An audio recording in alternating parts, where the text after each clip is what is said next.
जय हिंद दोस्तों, मैं राहुल कुमार अपने इस चैनल राहुल आर्ट्स एकेडमी पर आप लोगों का फिर से एक बार स्वागत करता हूं। आप लोगों की काफ़ी ज़्यादा डिमांड के कारण हम आखिर शुरू कर ही दिए आप लोग बिहार बोर्ड मैट्रिक 2023 के लिए क्रैश कोर्स।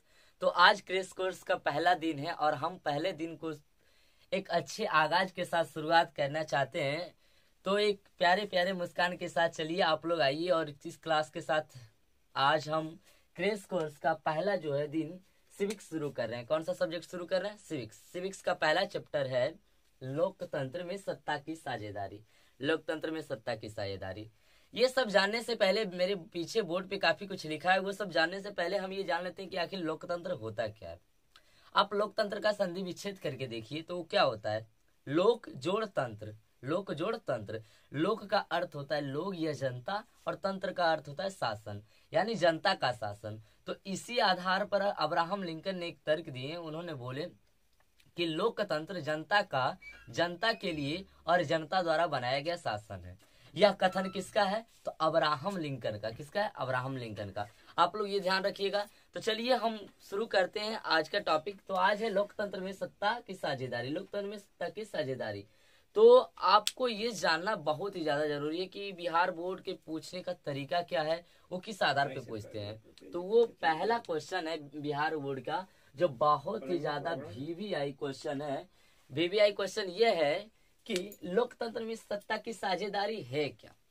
पहले ये जान लीजिए, पहले जान लीजिए सत्ता की साझेदारी होता क्या है। देखिए, मान लीजिए कोई एक सत्ता, सत्ता का अर्थ है शासन। एक शासन है, उसमें साझेदारी यानी हिस्सेदारी। जैसे कि आप मान लीजिए घर का एक एक फैमिली है और उसमें 4-5 भाई है और उसके पास 1 बीघा जमीन है। तो उस जमीन में चारों पांचों भाई का साझेदारी होगा, मिलजुल के करेगा।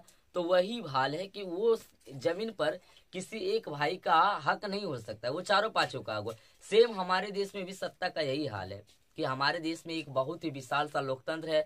उसमें हर किसी का बराबर बराबर का अधिकार है। ये नहीं कि एक जाति या धर्म या एक समूह को काफी ज्यादा हक है और दूसरे को नहीं है। ये बिल्कुल नहीं कहा गया है हमारे संविधान में। तो वही आज हम जानते हैं कि लोकतंत्र में सत्ता की साझेदारी क्या है। तो देखिए, इसका पहला जो डेफिनेशन आप बहुत अच्छे से लिख सकते हैं, कह सकते हैं कि लोकतंत्र जनता का शासन है। बिल्कुल, हम अभी जस्ट समझाएं कि लोकतंत्र किसका शासन है? जनता का। लोकतंत्र जनता का शासन है। इसमें सत्ता यानी शासन की शक्ति किसी एक व्यक्ति या एक समूह के हाथ में नहीं होती है। क्यों नहीं होती है? तो देखिए, अगर हम एक व्यक्ति या एक शासन या किसी कह सकते हैं एक समूह के हाथ में पूरा शक्ति को सौंप दिया जाए तो वो फिर मनमानी करने लगेगा। तो ये लोकतंत्र कहाँ हुआ? ये तो फिर वही पुराने राजतंत्र हो जाएगा। जैसे कि आप लोग इतिहास में पढ़ते आ रहे हैं कि कोई निरंकुश राजा आता था, उसके हाथ में शासन का पूरा बागडोर होता था, जो मर्जी वो करता था। तो लेकिन ये वहां नहीं कह रहा है। ये कह रहा है कि इसमें सत्ता यानी शासन की शक्ति किसी एक व्यक्ति के हाथ में नहीं होगी, नहीं रहती है। शासन की शक्ति का बंटवारा सत्ता में अधिक से अधिक लोगों की साझेदारी को सुनिश्चित करता है। यानी कहने का अर्थ हुआ कि सत्ता का जो बंटवारा है वो हद से हद जितने लोगों में हो सके उतने लोगों में किया जाए, ताकि ये जो साझेदारी है एक निश्चित किया जाए कि सुनिश्चित हो गया है कि हाँ, अब जाकर लोकतंत्र में सत्ता का साझेदारी हुआ, अब शासन अच्छे ढंग से चल रहेगा, क्योंकि ये किसी खास व्यक्ति, खास समूह के हाथ में नहीं है। अब इस लोकतंत्र का रक्षा हमारे पूरे देशवासियों के हाथ में है।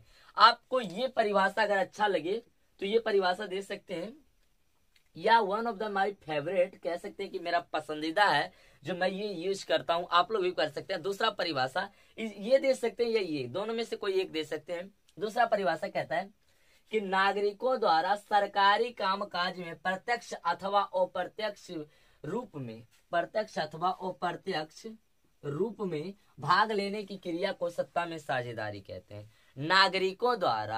नागरिकों द्वारा हमारे देश की लोकतांत्रिक व्यवस्था में, या कह सकते हैं सरकारी कामकाज में, प्रत्यक्ष यानी सामने से या अप्रत्यक्ष यानी पीछे से किसी भी तरीके से भाग लेना सत्ता में साझेदारी कहलाता है। सिंपल सा अर्थ है कि किसी भी देश के नागरिकों का सरकारी कामकाज में प्रत्यक्ष रूप से अथवा अप्रत्यक्ष रूप से भाग लेना सत्ता में साझेदारी कहलाता है। जैसे आप पहले प्रत्यक्ष रूप से देखिए, आप मान लीजिए प्रत्यक्ष रूप से हम एलिजिबल हो चुके हैं प्रधानमंत्री के चुनाव के लिए। हम प्रधानमंत्री का चुनाव लड़ेंगे, प्रधानमंत्री के चुनाव लड़के हम देश का शासक बनेंगे और फिर देश को अच्छे से चलाएंगे। और किसी भी हद तक यही कोशिश रहेगा कि हमारा देश बहुत ही अच्छा विकास करे, विकसित देशों की श्रेणी में जाए, और भी बहुत कुछ हो, हर किसी को रोजगार मिले, ये सब करेंगे। तो ये देखिए हम प्रत्यक्ष का बात कर रहे हैं। लेकिन अब देखिए अप्रत्यक्ष का। फिलहाल तो मैं एक नागरिक हूं और मेरा क्या कर्तव्य है कि हम एक अच्छे शासक का चुनाव करें। तो शासक का चुनाव करना मेरे हाथ में है। जब तक हम मतदान नहीं करेंगे तब तक कोई शासन का चुनाव हो ही नहीं सकता है। तो मतदान आप देखिए क्या करते हैं, सामने से जाके करते हैं, लेकिन आप अप्रत्यक्ष रूप से अपना एक प्रतिनिधि भेजते हैं, यानी जो आपके बात को रख सके। जैसे मान लीजिए मेरा विचार है कि गरीबों का मदद होना चाहिए, स्टूडेंट का भलाई होना चाहिए, सभी को रोजगार मिलना चाहिए। तो मेरे विचारधारा से मिलते हुए जो लोग होगा मैं उसको अपने मतलब कि मतदान से जिताऊंगा।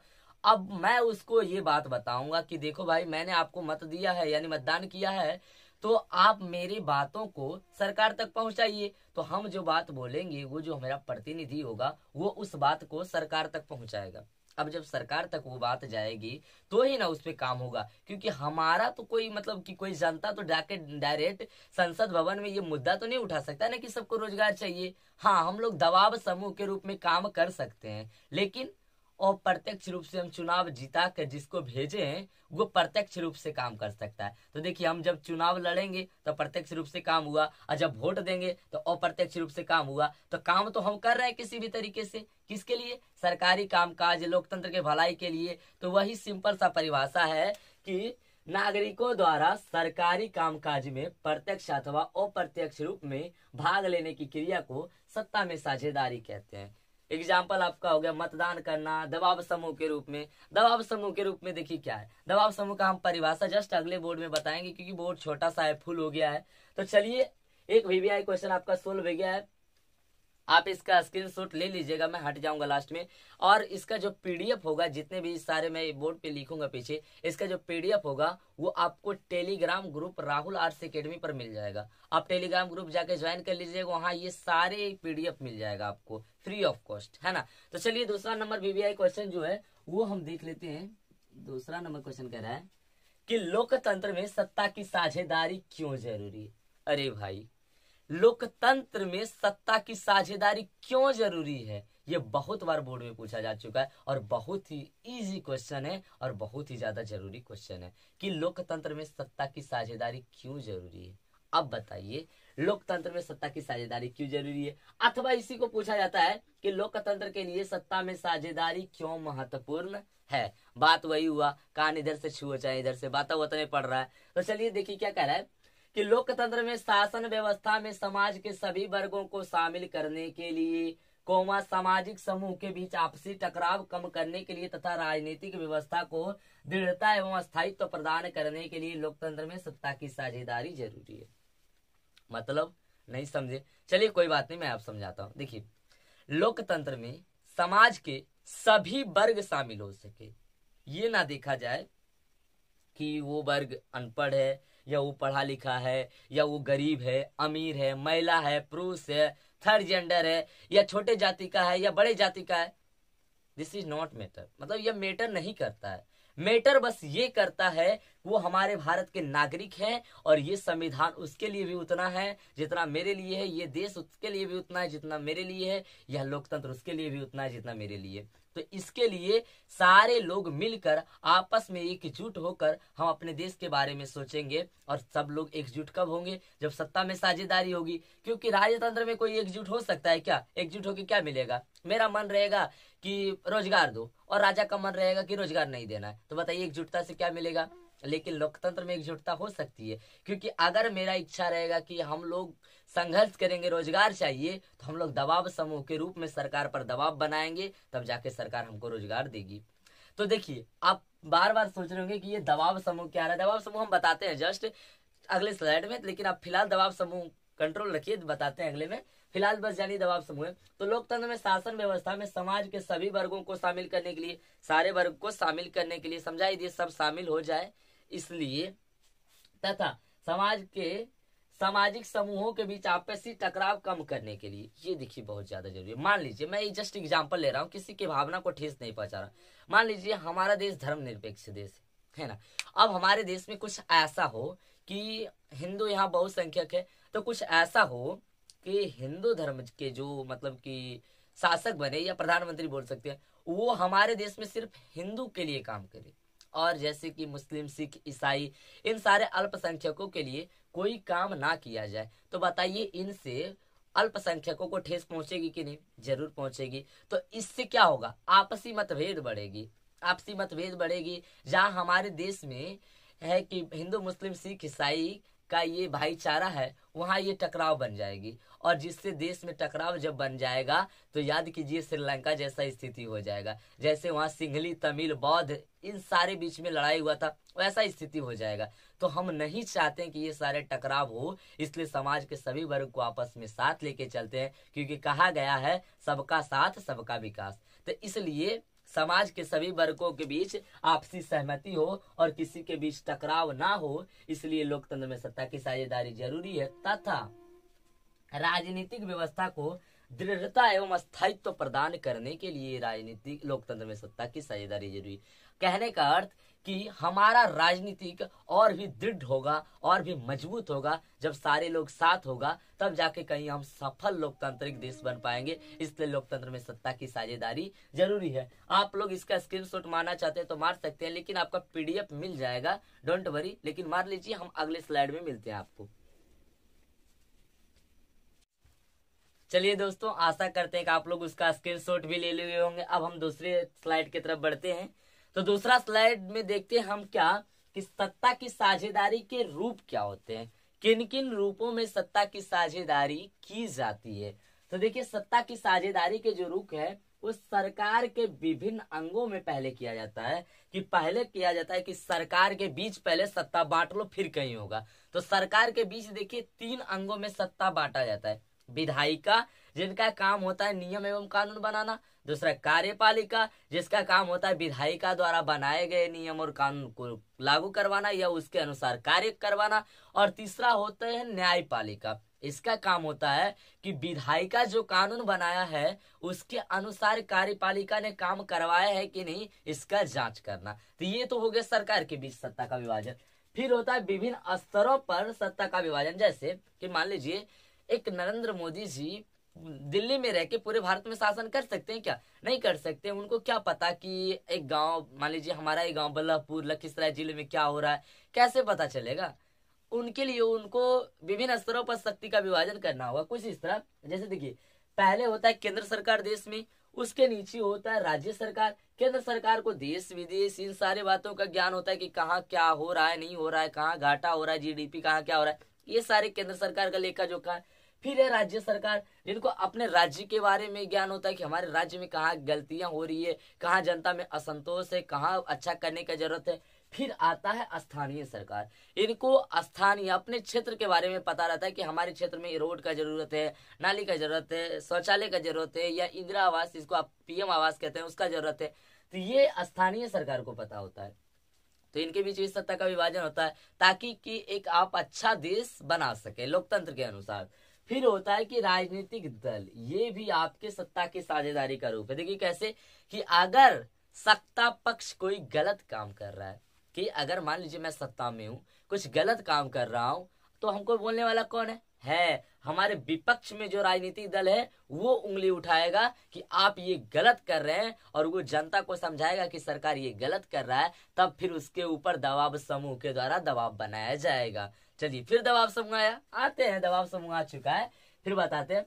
राजनीतिक दल भी सत्ता का एक साझेदारी का एक रूप है। फिर होता है कि विभिन्न समुदायों के बीच सत्ता की भागीदारी। देखिए, विभिन्न समुदायों के बीच सत्ता की भागीदारी कैसे होती है? देखिए, जातीय समूह, जातीय समूह के बीच भी सत्ता का विभाजन किया जाता है। कि देखिए, हर एक जाति से कोशिश किया जाता है कि हर एक जाति को संतुष्ट किया जाए, कोई भी अछूता ना रहे, यानी कि जो उस लाभ से मतलब कि परिपक्व ना हो जाए, यानी जिसको लाभ ना मिले, ऐसा कोई ना रहे। तो जातीय समूह, भाषाई समूह, किसी को भी भाषा के आधार पर जज नहीं किया जाता है कि आप हिंदी बोल रहे हैं, उर्दू बोल रहे हैं, मराठी बोल रहे हैं, बांग्ला बोल रहे हैं, इसलिए आप इस लोकतांत्रिक देश के नहीं, ऐसा कुछ नहीं है। उसको जातीय हो, भाषाई हो, हर एक आधार पर सत्ता में साझेदारी किया गया है, चाहे वो धर्म के आधार पर हो उसमें भी सत्ता का साझेदारी किया गया है कि हर एक धर्म का अलग नियम कानून होगा, उस धर्म के नियम कानून में सरकार हस्तक्षेप नहीं करेगी। तो ये सारे धार्मिक समूह के अंतर्गत आता है। फिर आता क्षेत्रीय समूह, कुछ छोटी छोटी क्षेत्रीय समूह होता है जो अपने क्षेत्र के बारे में विचार लेके सरकार के पास जाता है,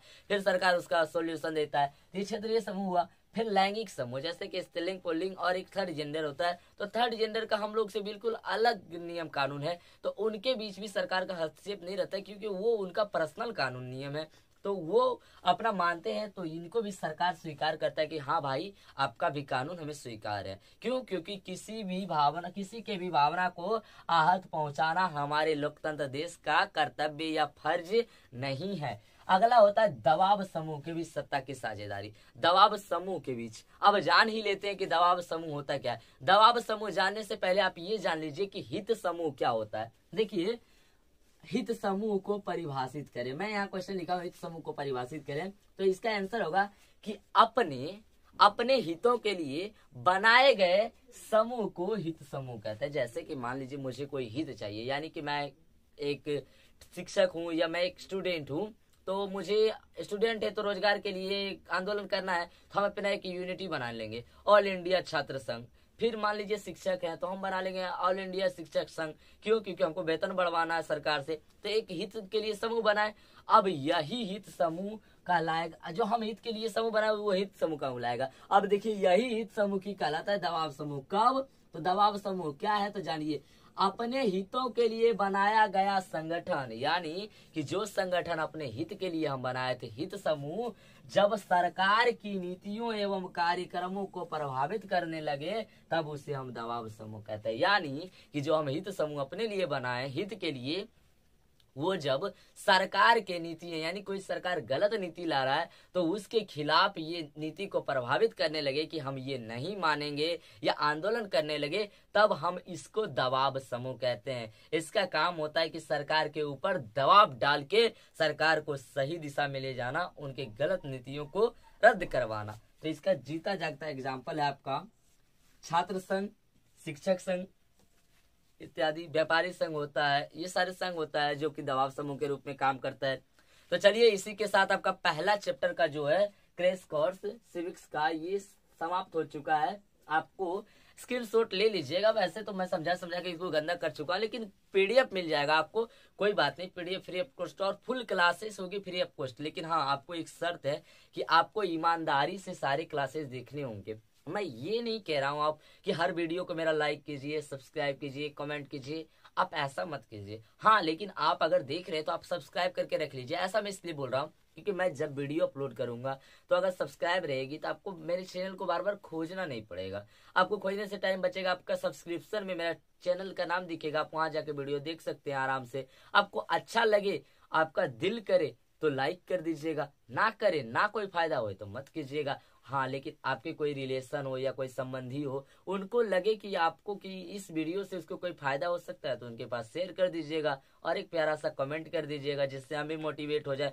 और कमेंट उसलिए कीजिएगा ज्यादातर कि जहां आपको समझ नहीं आया इन सारे बातों में, तो आप लोग कमेंट कर सकते हैं कि हमको यहाँ समझ नहीं आया, मैं कमेंट में ही अच्छा से रिप्लाई दे दूंगा जिससे आपको समझ आ जाए। अन्यथा मेरा टेलीग्राम चैनल है ही, उस पर आप बोल सकते हैं कि हमको यहाँ नहीं समझ आया सर, मैं फिर से समझाने का कोशिश करूंगा।